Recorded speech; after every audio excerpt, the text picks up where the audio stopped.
Praise the lord. దేవుని ఉన్నతమైన నామమునకు మహిమ కలుగునుగాక. ప్రభువు పేరట మీ అందరికీ హృదయపూర్వక వందనాలు. ఈ ఉదయకాలము దేవుని వాక్యాన్ని విందాం. ఇర్మియా గ్రంథము 1వ అధ్యాయము 8వ వచనము. వారికి భయపడకము, నిన్ను విడిపించుటకు నేను నీకు తోడై ఉన్నాను. ఇదే యెహోవా వాక్కు. ప్రేమైన వల్లరా, మరి భక్తుడైన ఇర్మియాను దేవుడు ఏర్పాటు చేసుకున్నాడు. మరి ఇర్మియాతో దేవుడు సెలవిస్తున్నాడు, నేను ఎవరి యొద్దకు నిన్ను పంపుతున్నానో, ఏ సంగతులు మరి ఆజ్ఞాపించుతునో అవన్నీ కూడా చెప్పాలి. మరి వెళ్ళమన్న చోటకి వెళ్ళాలి.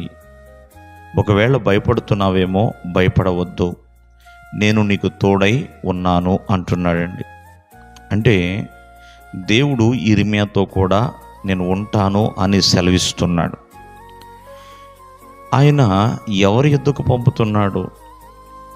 ఇర్మియా వెళ్ళే మనుషులు ఎటువంటి వారు అని మనం ఆలోచన చేస్తే, మరో ఎటువంటి భయంకరమైన వ్యక్తులైనా ఉండవచ్చు.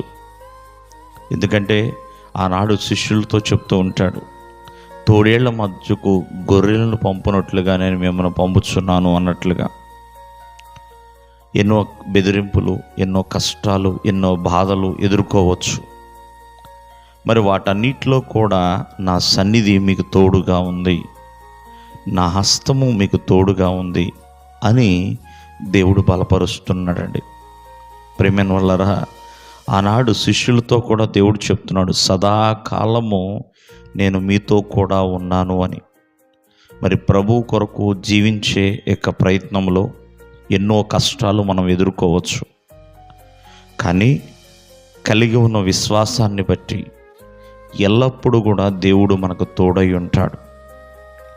ఎన్ని ఆపదలు కలిగినా ఆ ఆపదలన్నిటి నుంచి కూడా తప్పించి విడిపించుటకు ఆయన సమర్థుడై ఉన్నాడు. కావున ఈ ఉదయకాలమందు ఆలోచించండి, మరి సదాకాలము నేను నీతో కూడా ఉన్నాను అని దేవుడు వాగ్దానం ఇస్తున్నాడు. ప్రేమైన వల్లరా, ప్రతి ఒక్కరిని కూడా ఆయన బలపరుస్తూనే ఉంటాడు. ఆయన హస్తము తోడుగా ఉంటుందని. ఎందుకంటే నీతిమంతుడికి ఎన్నో ఆపదలు కలగవచ్చు, ఎన్నో బాధలు కలగవచ్చు అని. వాటన్నిటి నుంచి కూడా దేవుడు తప్పిస్తాడు.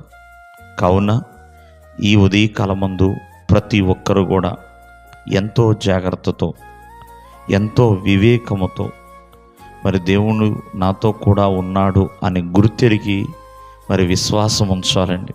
ప్రార్థనలోను, విశ్వాసంలోను, పరిచర్యలోను బలంగా కొనసాగుతూ ఉండాలి.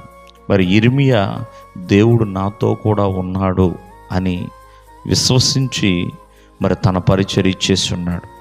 కావున ఎల్లప్పుడూ కూడా దేవుని సన్నిధి మనకు తోడుగా ఉన్నది. దేవుడు మిమ్మల్ని ఆశీర్వదించును గాక. ఆమేన్.